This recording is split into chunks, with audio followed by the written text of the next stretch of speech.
हम पढ़ रहे हैं फार्माकोलॉजी में फार्माकोकाइनेटिक्स के बारे में। फार्माकोकाइनेटिक्स में मैंने आपको एब्जॉर्प्शन के बारे में बता दिया था कि एब्जॉर्प्शन हमारा होता क्या है, ठीक है। हालांकि मैं आपको फिर से बताता हूँ एक बार एब्जॉर्प्शन क्या होता है बहुत ही शॉर्ट टर्म में। और उसके बाद आज हमको दूसरा पढ़ना है एडीएमई, मतलब एब्जॉर्प्शन हो गया। तो डिस्ट्रीब्यूशन के बारे में आज हमको पढ़ना है कि डिस्ट्रीब्यूशन ऑफ ड्रग्स, इस हेडिंग का क्या मतलब होता है, डिस्ट्रीब्यूशन ऑफ ड्रग का मतलब क्या होता है। मतलब कि अगर कोई डिस्ट्रीब्यूशन ऑफ ड्रग का मतलब सिंपल शब्दों में समझो कि अगर कोई आप दवा खा रहे हो तो दवा जाके हमारी बॉडी में कैसे असर दिखाती है, आज हम उसी के बारे में बात करने वाले हैं। तो आपको समझाते हैं कि कैसे कोई दवा को जब हम खाते हैं तो दवा हमारी बॉडी में जाता है और जाके वो कैसे काम कर रहा है। मान लो सर दर्द कर रहा है तो कैसे सर दर्द को सही करता है, आज आपको पता चल जाएगा, ठीक है। तो चलिए आपको बताते हैं कि पहले डिस्ट्रीब्यूशन ऑफ ड्रग्स, जो वहां पे हेडिंग लिखी हुई आपको दिख रही है, उस चीज को समझने से पहले आपको जो पीछे का कुछ सिनेरियो, जो पीछे जो चीज मैंने बताया उसको रिकॉल करते हैं, समझाते हैं। जब वो चीज समझ जाओगे ना तो ये सब चीजें बहुत आसानी समझ में आने लगेगी। तो देखो क्या है, आपको यहाँ पे एक इंसान दिख रहा होगा, जो भी मान लो, भूत मान लो, आंटी मान लो, जो मानना है मान लो इनको, ठीक है। ये खड़े हैं। अब मान लो इन्होंने कोई ले लिया, चलो ड्रग्स, इन्होंने कोई कुछ प्रॉब्लम है, चलो इन्होंने ले लिया क्या, ड्रग्स ले लिया। कोई दवा ले लेते, चलो ढेर सारी दवाई वगैरह मेडिसिन यहाँ पड़ी हुई है, आप कोई मेडिसिन ले सकते हो। चलो ये मान लो ये मेडिसिन है, इस मेडिसिन का क्या नाम है, इटिजोलाम। तो ये कहोगे ये कौन सा मेडिसिन होता है, ये मेडिसिन दे देंगे ना सो जाओगे, आ जा रहा है, मतलब सोने वाली दवा है सिर्फ, ठीक है। दे देंगे ना तुरंत तो सो जाओगे। इतनी खतरनाक दवाई सब होती हैं, कभी खाना मत, जिंदगी में ऐसे ही नौबत ना है कि सब कभी खानी पड़ी जिंदगी में किसी को। चलो फिलहाल मैं बताता हूँ, जैसे मान लो किसी से दवा ऐसे खोल ले और दवा लेके ऐसे खा ले, तो होता क्या है, जैसे ही हम दवा को उठाएं और दवा अपने मुंह की तरह से लेंगे तो दवा से तो कहाँ पहुंचेगा, हमारे पेट में पहुंचेगा।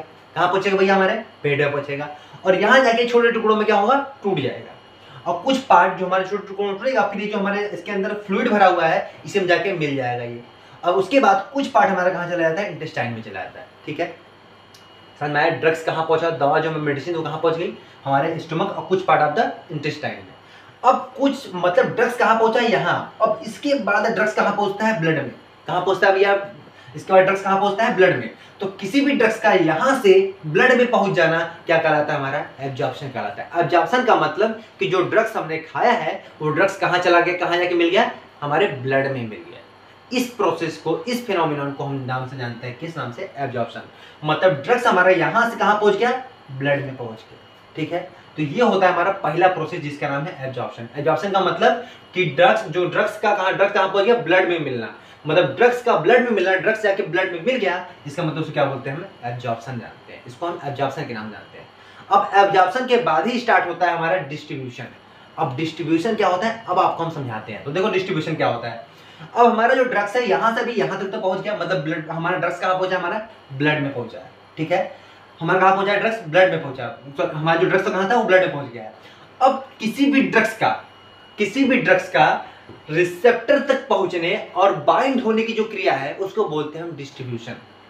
अब इसका क्या मतलब है आपको अभी समझ में नहीं आया होगा, आपको समझाते हैं। तो देखो क्या होता है, बेसिकली जब यहाँ से ड्रग्स जो है हमारा, ये ड्रग्स अभी कहाँ है, ब्लड में है। यहाँ से फिर ये ड्रग्स निकलेगा, यहाँ से ड्रग्स पे ब्लड से निकलेगा और ब्लड से निकल के हमारे जाके रिसेप्टर तक जाएगा, और रिसेप्टर तक जाएगा और फिर रिसेप्टर से जाके बाइंड हो जाता है। और रिसेप्टर तक जाने और रिसेप्टर से बाइंड होने की जो क्रिया है उसी को हम बोलते हैं डिस्ट्रीब्यूशन।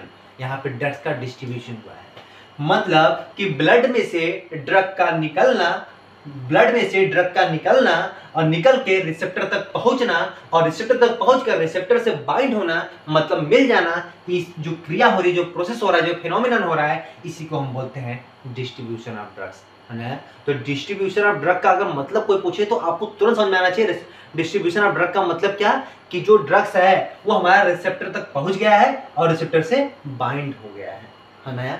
और जैसे ही रिसेप्टर से बाइंड करेगा ना, जैसे हमारी पूरी बॉडी में, हमारी बॉडी में हर ऑर्गन से कुछ न कुछ रिसेप्टर्स होते हैं, ठीक है। पूरी बॉडी में ढेर सारे रिसेप्टर्स हमारे हैं। तो हमारी ड्रग्स जाके जिस रिसेप्टर से बाइंड कर जाएगी, ठीक है, जिस रिसेप्टर से बाइंड करेगी वहां पे वो अपना एक्शन दिखाना स्टार्ट करेगी। जैसे मान लो हमने कोई एक दवा खाया, ठीक है, मेडिसिन खाई, सर दर्द की मेडिसिन खाई, ठीक है। अब सर दर्द कहाँ करेगा, ब्रेन का, यहाँ पे सर दर्द कर रहा है, तो क्या करेगा, जो सीएनएस हमारा, उसके रिसेप्टर्स होते हैं, वो ड्रग्स जाके हमारे सीएनएस के रिसेप्टर से बाइंड कर जाएगा, मिल जाएगा। अब जैसे ही बाइंड करेगा फिर उसको जो काम उसका है, उसका काम क्या है, उसका काम है भाई सर दर्द को सही करना। तो वही काम अपना करना शुरू करना स्टार्ट कर देता है। मतलब अपना जो इसको बोलते हैं, उसको फार्मेसी की दुनिया में बोलते हैं अपना कि फार्माकोलॉजिकल प्रॉपर्टी, ठीक है। फार्माकोलॉजिकल प्रॉपर्टी, फार्माकोलॉजिकल एक्शन अपना शो करना स्टार्ट कर देता है वो, ठीक है। इसका मतलब क्या है, इसका मतलब कि जो उसका काम है वो अपना काम दिखाना स्टार्ट कर देता है, नया ड्रग्स कैसे काम करता है हमारी बॉडी में, मतलब कि ड्रग्स कहाँ पहुंचा है, यहाँ से ब्लड में, फिर ब्लड से जाके पहुंचता है रिसेप्टर तक, और रिसेप्टर से फिर बाइंड होता है, और जैसे ही रिसेप्टर से बाइंड होगा फिर वो अपना असर दिखाना क्या कर देगा, शुरू कर देगा। तो इस तरीके से हमारी दवाइयाँ जो होती हैं हमारी बॉडी में क्या होती हैं, काम करती है। पल्ले पड़ा कि नहीं पड़ा, समझा। डिस्ट्रीब्यूशन का मतलब क्या है, डिस्ट्रीब्यूशन का मतलब कि जो ड्रग्स है वो हमारा रिसेप्टर तक पहुंच गया है और रिसेप्टर से क्या हो गया, फिर बाइंड हो गया है। ठीक है, आपको समझना है काफी सिंपल शब्दों में डिस्ट्रीब्यूशन ऑफ ड्रग्स। ड्रग्स का डिस्ट्रीब्यूशन का क्या मतलब होता है, डिस्ट्रीब्यूशन ऑफ ड्रग्स का मतलब, तो काफी सिंपल शब्दों में। अब इतनी चीजों को तब हम जान गए, इतनी चीजों को तो हम जान गए। अब इसके बाद देखो क्या चीज स्टार्ट होती है। अब ड्रग्स हमारा कहाँ पहुंचा, अभी हमारा भी ब्लड में पहुंचा हुआ है। ठीक है, हमारा ड्रग्स जो कहाँ पहुंचा हुआ है, ब्लड में है। अब ब्लड से निकल के कहाँ पहुंचेगा, रिसेप्टर तक पहुंचेगा और फिर उससे बाइंड कर जाएगा। इसी को बोलेंगे डिस्ट्रीब्यूशन, ये तो आप जान गए। अब देखो हमारी बॉडी, अब क्वेश्चन दिमाग में तुरंत ये बन जाता है कि सर ये बताइए, अभी अभी थोड़ी देर पहले आपने बोला कि हमारी बॉडी में तो पूरा ढेर सारे रिसेप्टर है। ठीक है, तो उस ड्रग्स को पता कैसे चलता है कि हमको इस रिसेप्टर से जाके बाइंड करना है। बात तो सही बात है भैया।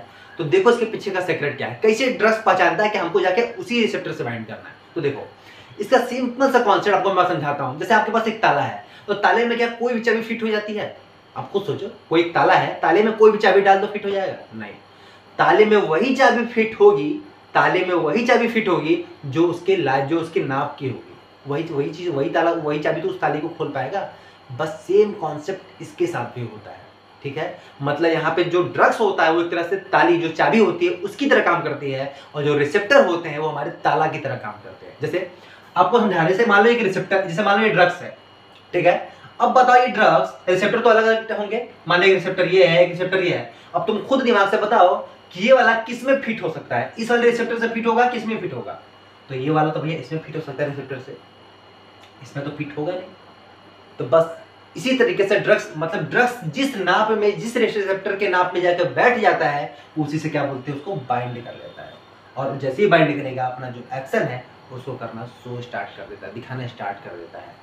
तो इस तरीके से हमारी बॉडी में, पूरी बॉडी में देखोगे, पूरा बॉडी हमारा जो पूरी बॉडी है, हमारी पूरी बॉडी ऊपर से लेके नीचे तक ढेर सारे रिसेप्टर हैं। लेकिन कैसे पहचाने कि हमको जाके यहाँ के रिसेप्टर से बाइंड करना है? तो भैया ऐसा ड्रग्स बनाते हैं कि जो हमारा सीएनएस का रिसेप्टर है, मतलब जो जैसे नींद की दवाइयां हैं, जैसे ढेर सारी मेडिसिन, तो वो सबको कहाँ काम करेंगे, सीएनएस पे काम करेंगे, हमारे ब्रेन पे काम करेंगे। तो हमको उस दवाई को ऐसा बनाना है कि जो सीएनएस के रिसेप्टर से जाके बाइंड करने वाला होना चाहिए। इस तरीके से दवाई को बनाते समय ध्यान रखा जाता है, सब चीजें दिमाग रखा, ध्यान रखा जाता है, सब चीज बनाई जाती है, बहुत ध्यान रखा जाता है दवाई को बनाने का। थोड़ा भी ऐसा भी नहीं कि थोड़ा मात्रा ज्यादा का, थोड़ा सा कम कर दें। टाफी थोड़ी ना है कि थोड़ा सा भी ज्यादा आ जाएगा, पूरा एकदम उल्टा पुल्टी पूरी बॉडी में उल्टी पुल्टी चीजें रिएक्शन स्टार्ट हो जाएंगे।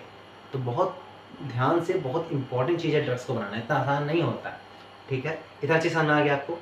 अब देखो, अब जैसे हमारी पूरी बॉडी में बहुत ढेर सारे रिसेप्टर्स हमारे पाए जाते हैं। ठीक है, पूरी बॉडी में ढेर सारे रिसेप्टर पाए जाते हैं। क्या होता है कि मान लो जो उसके नाम पर रिसेप्टर होगा उससे तो बाइंड कर जाएगा, और कभी कभी जो हमारा ये ड्रग्स होता है किसी अदर रिसेप्टर से भी बाइंड कर जाता है हल्का फुल्का। ठीक है, जैसे एग्जांपल के लिए, आप किसी, मान लो शादी में बैठे हो, ठीक है, आपके सामने आया पूड़ी, तो यहाँ पे 3 केस होगा। कुछ लोग पूड़ी लेंगे जिनको जरूरत होगी, तो वो हो जाएगा ये वाला। कुछ लोग होंगे पूड़ी लेंगे लेकिन पूड़ी लेके छोड़ देंगे, एक तरह से बोले तो वेस्ट कर देंगे, बेकार कर देंगे उसको, और कुछ लोग पूड़ी नहीं लेंगे। तो सेम कॉन्सेप्ट यहाँ भी होता है। कुछ रिसेप्टर्स ड्रग जिनको चाहिए, जिनके नाप का भी है उसको तो ले लेगा, कुछ मिला लेंगे लेकिन लेके बर्बाद कर देंगे, और कुछ मिला लेगा नहीं करेंगे। तो क्या होता है कि कभी कभी कुछ जो ड्रग्स होते हैं हमारे रिसेप्टर से कुछ अदर रिसेप्टर से बाइंड कर जाते हैं। ठीक है, जो उसके काम के नहीं है लेकिन बाइंड कर जाते हैं, और जैसे ही बाइंड करते हैं कुछ अलग ही एक्शन शो करना स्टार्ट कर देते हैं, और जैसे ही अलग एक्शन शो करना स्टार्ट करते हैं, इसी का नाम है भैया साइड इफेक्ट। ठीक है, इसी को बोलते हैं भैया, इस दवा का यह बहुत बड़ा साइड इफेक्ट है, इससे ये प्रॉब्लम होना स्टार्ट हो जाता है। तो समझना है साइड इफेक्ट का मतलब क्या? साइड इफेक्ट का मतलब ये कि ड्रग्स को जिस रिसेप्टर से जाके बाइंड करना चाहिए था उससे तो बाइंड किया ही होगा, लेकिन जो कुछ पार्ट ऑफ द ड्रग्स जो होते हैं वो हम जाके अदर रिसेप्टर से बाइंड कर जा रहे हैं, और इसकी वजह से हमारी बॉडी में कुछ अलग टाइप की प्रॉब्लम क्रिएट हो जा रही है, और इसी प्रॉब्लम को हम नाम देते हैं साइड इफेक्ट के नाम से। समझना है? काफी सिंपल है, बहुत आसान है ना इस चीज को समझना। साइड इफेक्ट का मतलब समझना है आपको, साइड इफेक्ट का मतलब क्या होता है। अब दिमाग में तुरंत आपके एक और क्वेश्चन बन जाता है, और क्वेश्चन ये बनता है कि सर जो हमारा ड्रग्स है वो ड्रग्स कहाँ है, ब्लड से कहाँ पहुंचा, हमारा रिसेप्टर तक पहुंचा, तो कैसे पहुंच जाता है? हाँ, इसके पास कोई पैर हाथ है क्या ड्रग्स के पास? कैसे पहुंचता है? दिमाग में क्वेश्चन बन जाता है। इंपॉर्टेंट भी है भैया, जानना भी जरूरी है। भैया पहुँचता कैसे है, कभी सोचा आपने? कभी दिमाग अभी तक इतना देर से पढ़ रहे थे, किसी के दिमाग में ये क्वेश्चन आया? अगर आया तो ठीक, और नहीं आया तो फिर वही बस छापो चीज़ों को। तो जो चीज़ें आप लोग, बहुत लोग जैसे कहते हैं ना कि हमको भैया तैयारी करनी है, इस चीज़ की यही करनी है। तैयारी करने के लिए विशेष बुक पढ़ने की जरूरत नहीं है। जो आप पढ़ रहे हो उस चीज़ के अंदर खोद के एकदम कॉन्सेप्चुअल पढ़ो। आप ये काम कर दोगे ना तो आपको जितनी कंपटीशन में जब भी बैठोगे ना, आपके पास पूरा क्वेश्चन का आंसर आपको ऐसे ही पता होगा, अरे आज का भैया इतना था कि आपको तैयारी करने की जरूरत नहीं है, ऐसे ही निकाल दोगे उसको। तो हर चीज़ों को डीपली थोड़ा समझ के पढ़ना है, खोद के निकालना है कि ऐसी चीज़ हो जाएगी तो ऐसा कैसा हो जाएगा। ठीक है, अब देखो दिमाग में क्या क्वेश्चन बना है कि ड्रग्स हमारा ब्लड से कहाँ पहुंचा, रिसेप्टर तक। तो पहुंचा कैसे, क्वेश्चन बनता है भैया, कैसे पहुंच जाएगा? क्या इसके पास कोई पैर है ड्रग्स के पास यहाँ से यहाँ पहुंचने के लिए रिसेप्टर तक? कैसे पहुंचता है? कोई आदमी है क्या इसके पास खड़ा जो उसको ड्रग्स को यहाँ से यहाँ उठा कर ला देगा? तो नहीं। अब हम यही बताते हैं कि ड्रग्स हमारे ब्लड से यहाँ तक पहुंचता कैसे, रिसेप्टर तक पहुंचता कैसे। तो देखो क्या होता है कि ड्रग्स जो है, ये हमारे छोटे जो पॉइंट गोला गोला दिख रहा है, क्या है? ड्रग्स है। तो हमको पता है कि हमारे ब्लड में बहुत ढेर सारे प्रोटीन्स पाए जाते हैं। ठीक है, बहुत ढेर सारे क्या पाए जाते हैं? प्रोटीन पाए जाते हैं। तो क्या होता है कि जो ये प्रोटीन्स है, जो हमारे क्या है? प्रोटीन्स है, और ये क्या है? हमारे ड्रग्स। तो प्रोटीन क्या करता है? प्रोटीन इस ड्रग्स को ब्लड में से पकड़ लेता है, कहता है पकड़ लिया, और पकड़ के ले आके देखो ये हमारा सेल है। ठीक है, और सेल के बाहर जो फ्लूइड होता है भरा हुआ, उसको बोलते हैं एक्स्ट्रा सेल्यूलर फ्लूइड। ठीक है, और जो सेल के अंदर फ्लूइड भरा होता है उसको बोलते हैं आईसीएफ, इंट्रा सेल्यूलर फ्लूइड। तो क्या करता है? प्रोटीन ब्लड में से, प्रोटीन जो होता है, प्रोटीन ब्लड में से ड्रग्स को पकड़ कर ले आकर ईसीएफ में छोड़ देता है। कहता है यहां से उठाया ब्लड में से और ले आकर ईसीएफ में छोड़ दिया, लो यहां जाओ मरो। और जाके मतलब कि अब हमारा जो ड्रग्स कहां पहुंच गया? यहां से भैया ईसीएफ में पहुंच गया, एक्स्ट्रा सेलुलर फ्लूइड में पहुंच गया। अब देखो तो ये हमारा जो ऐसे फिगर देख रहे हैं, ये हमारा semi permeable membrane, cell membrane है। ठीक है, अब हमको पता है कि अगर ये हमारा सेल मेम्ब्रेन है तो सेल मेम्ब्रेन, तो यहाँ पे क्या होता है कि हमारे हल्के हल्के पोर्स पाए जाते हैं, छोटे पोर्स होता है ना, सेमी परमीबल हल्के हल्के यहाँ पे छेद होते हैं। तो हमारा जो ये ड्रग्स होता है इसी छेद के द्वारा अंदर घुस जाता है और हमारे के रिसेप्टर से बाइंड कर जाता है। आ रहा है आपको? मतलब कैसे रिसेप्टर से बाइंड करता है? मतलब हमारा जो ड्रग्स कहाँ पहुंच गया? ईसीएफ में पहुंचा। अब यहाँ पे देखा इसने कि सेल मेम्ब्रेन है, सेल मेम्ब्रेन में हल्का हल्का छेदा है, यहाँ पे हल्का हल्का होल है। तो उसी होल के रास्ते से वो सेल मेम्ब्रेन हमारा सेल के अंदर चला जाता है और जाके हमारे रिसेप्टर से क्या होता है? बाइंड कर जाता है। और जैसे रिसेप्टर से जाके बाइंड करेगा, उसका जो काम है, जो उसका एक्शन है, वो एक्शन दिखाना स्टार्ट कर देता है। तो समझाया आपको कि हमारा जो ड्रग्स है वो हमारा ब्लड से रिसेप्टर तक पहुंचा कैसे। समझाया आपको, काफी सिंपल है ना। हर चीजों के पीछे क्वेश्चन होता है, ऐसी कोई चीज नहीं हो जाती। जब कोई भी चीज आप पूछो ना, अगर आपके दिमाग में अभी और भी कोई क्वेश्चन लगता है कि यार ये कैसे हो जाता होगा, यार वो कैसे, अभी भी बहुत से लोग होंगे जिनका अलग लेवल में माइंड काम कर रहा होता है। आप क्वेश्चन करो ना कमेंट बॉक्स में, हम भी तो यही चाहते हैं कि आप पूछो हमसे, आप क्वेश्चन करो। तो हम भी तो इंतजार कर रहे हैं कि भाई कोई क्वेश्चन, एक लड़का ऐसा क्वेश्चन पूछेगा मुझसे जो मुझे लगे कि यार क्या क्वेश्चन पूछा बंदे ने, यार हम भी तो देखें कितना आप सोच सकते हो।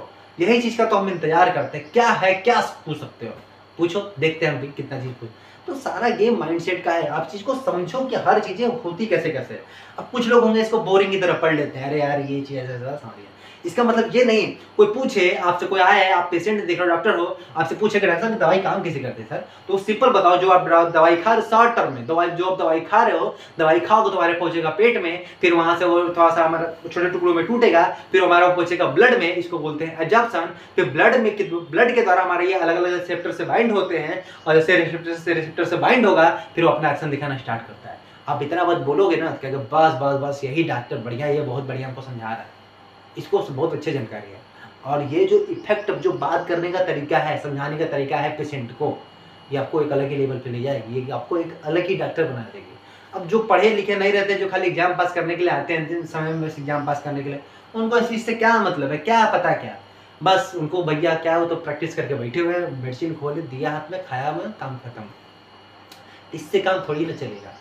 आपको हर चीज़ों का सीक्रेट पता होना चाहिए कि जिस चीज़ को हम दे रहे हैं उससे क्या क्या साइड इफेक्ट हो सकते हैं, क्या क्या ये करता है, कैसे कैसे चीज़ें, ये सब चीज़ें हो जाती हैं, तमाम तरह के प्रॉब्लम्स क्रिएट होती हैं। तो क्या प्रॉब्लम्स, अगर आपने पढ़ा है, मैंने बोला था आपको पहले ही समय में, अगर आपने फार्माकोलॉजी को बहुत अच्छे से पढ़ा है तो आप एक अच्छे डॉक्टर्स बन के निकल सकते हो।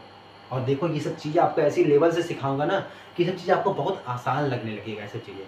तो ये था ऐसा कॉन्सेप्ट कि डिस्ट्रीब्यूशन ऑफ ड्रग्स का हमारी बॉडी में डिस्ट्रीब्यूशन होता क्या है, कैसे हर जगह बॉडी में पहुंच जाता है। तो ड्रग्स को थोड़ी ना पता होता है कि हमको ड्रग्स को कहाँ यहाँ पहुंचना है, कि यहाँ के लिए काम करना है कि पैर के लिए काम, तो हर जगह पहुंच जाता है।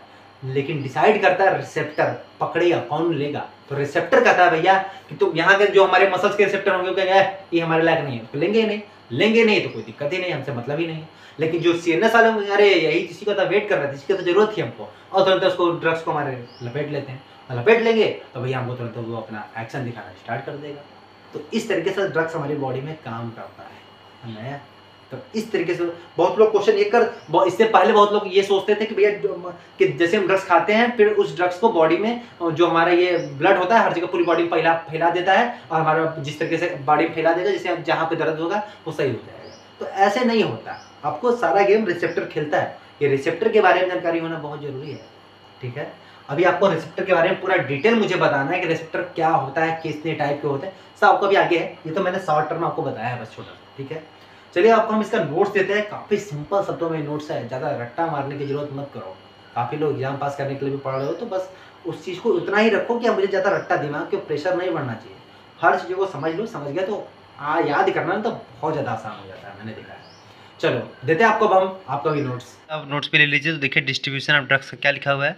The movement of drug from systematic circulation, मतलब बोले तो ब्लड स्ट्रीम से, to extra cellular fluid and various other parts of the body, मतलब कि ड्रग्स का हमारा ब्लड से निकलकर एक्स्ट्रा सेलुलर फ्लूइड या various other part of the body में पहुंच जाना है, क्या कहलाता है ये मूवमेंट हमारा जो क्या है, इसको हम डिस्ट्रीब्यूशन ऑफ ड्रग्स के नाम से जानते हैं, ठीक है। फिर उसका ये इमेज बना देना, इसमें क्या है, ब्लड में हमारा ड्रग्स पहुंचा हुआ है, ड्रग्स है, ये कुछ प्लाज्मा प्रोटीन्स है, इस ड्रग्स को कंबाइन करेंगे, ड्रग्स को हमारे एक हमारा बोले तो कॉम्प्लेक्स का फॉर्मेशन होगा। फिर जो हमारा प्लाज्मा प्रोटीन होगा इस ड्रग्स को लाकर यहाँ पे ईसीएफ में छोड़ देगा।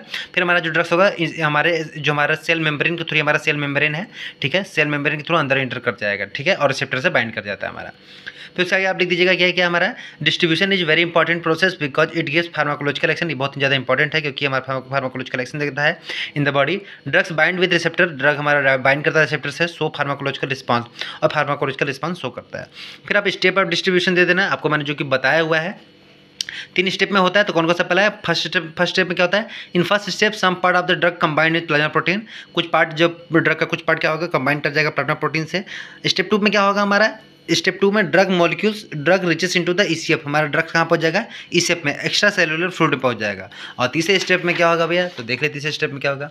थर्ड स्टेप में होगा, in third step free from drug pass the cell membrane, हमारा जो ड्रग होगा, ड्रग जो फ्री फ्रॉम होगा वो हमारा सेल मेम्ब्रेन के पास हो जाएगा, and reaches into the ICF, intra cellular fluid में हमारा इंटर कर जाता है, एंड बाइंड विद रिसेप्टर, और रिसेप्टर से बाइंड कर जाएगा, and also give pharmacological action, हमको फार्माकोलॉजिकल एक्शन शो कर देगा। तो काफ़ी सिंपल शब्दों में नोट्स लिखा हुआ है, आप इस चीज़ को एकदम आसानी से चाहे तो याद कर सकते हो, बहुत ज़्यादा हार्ड है नहीं। जब भी एग्जाम्स में आपके सामने आएंगे आप इसका चाहे तो एक बार स्क्रीनशॉट भी ले सकते हो, और मैं आपको इसका टेलीग्राम पे अपने दे भी देता हूँ, फोटो खींच के आप वहाँ से इसको देखकर आराम से नोट्स बना सकते हो, ठीक है। चलिए मिलते हैं आपसे नेक्स्ट वीडियो में, तब तक के लिए बाय बाय।